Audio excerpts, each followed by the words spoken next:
Sir मैंने EO examination की preparation अभी अभी स्टार्ट करी है और इस एग्जाम की प्रिपरेशन में मुझे बहुत सारे कंपोनेंट प्रिपेयर करने हैं। तो मुझे समझ नहीं आ रहा है कि कौन से ऐसे कंपोनेंट हैं जिनको मुझे प्रायोरिटी पे प्रिपेयर करना चाहिए, जहां पर मुझे अपना मैक्सिमम टाइम और एफर्ट डिवोट करने चाहिए। तो दोस्तों यहाँ पर मैं आप लोगों के साथ ईओ एग्जामिनेशन 2017, 2021 और 2023 की सब्जेक्ट वाइज वेटेज शो करना चाहूंगा, ताकि आप लोगों को एक आइडिया मिल जाए कि भाई किस तरीके से हमें कंपोनेंट्स को अप्रोच करना है। अगर हम इस पर्टिकुलर एग्जाम्स के पेपर को देखें तो इंग्लिश एक ऐसा कंपोनेंट है जहां पर हर साल आपको अराउंड 20 क्वेश्चन देखने को मिलेंगे। तो this is the most important component जो आप लोगों को प्रायोरिटी में प्रिपेयर करना चाहिए। उसके बाद अगर मैं बात करूं सेकंड मोस्ट इंपॉर्टेंट कंपोनेंट की, वो क्वांट है। आपको हर साल 15 क्वेश्चन क्वांट से देखने को मिल रहे हैं इस पर्टिकुलर एग्जाम में।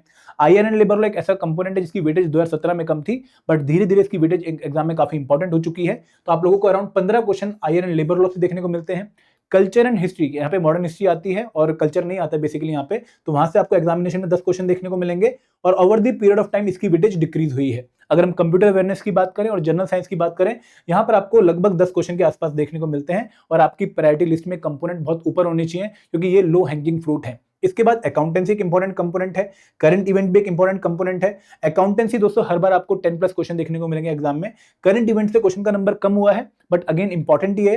सोशल सिक्योरिटी, इंडियन इकोनॉमी और इंडियन पॉलिटी, ये ईओ एग्जामिनेशन में थोड़े से कम वेटेज वाले रहे हैं, इन पे आपका फोकस थोड़ा कम हो सकता है। लेकिन बाकी जो कंपोनेंट ऊपर दिए गए हैं वो आप लोगों के लिए हाई प्रायोरिटी कंपोनेंट हैं, जो आपको बहुत जल्दी प्रिपेयर कर लेने चाहिए। लेकिन दोस्तों इस बार आप लोगों को ये भी ध्यान रखना है कि भाई एपीएफसी और ईओ का एक सिंगल एग्जाम होने वाला है, तो आप लोगों को एपीएफसी 2023 एग्जामिनेशन की भी सब्जेक्ट वाइज वेटेज चेक कर लेनी चाहिए, ताकि आपको एक आइडिया लगे कि जो अपडेटेड सिलेबस है ईओ एग्जामिनेशन का, वहां पर आपको कौन से कंपोनेंट की इंपॉर्टेंस देखने को मिल सकती है। Thank you very much. जय हिंद, जय भारत।